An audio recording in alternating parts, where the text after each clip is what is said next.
Haga jingla kai League Cup hapring ka Tigers UANL Persia ka Inter Miami. Haga nega jingla kai ka Inter Miami ka habanile kai klem Lionel Messi badu Luis Suarez. Haba phai sha nega jingla kai ka Inter Miami kalamat ika namrem banengkong haga nega jingla kai League Cup mentau snem arjar arpeusau. Hadin magala sha Pynliem haga Tigers UANL da ar lakaway. Haga jingla kai Perlok hapring ka Bayern Munich Persia ika Tottenham. Haga nega jingla kai ka Bayern Munich kala khori ka nam job hadin magalala ban Pynliem ya ka Tottenham da ar lakaway.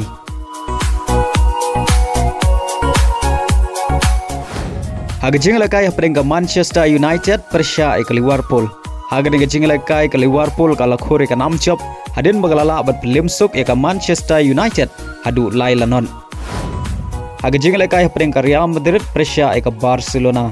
Haba phai sha nega jingla kai ka Barcelona kala yo ban penki jar nengkong haga minit ka ba sau pheu ar lengbau player badang ar pheu ar snem jongka Victor.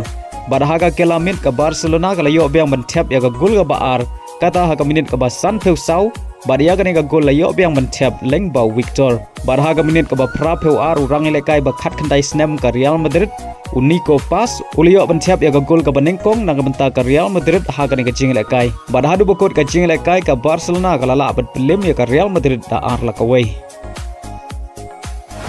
Hagawai par ka jingla kai Perlok hapring ka Manchester City Persia ya ka Chelsea.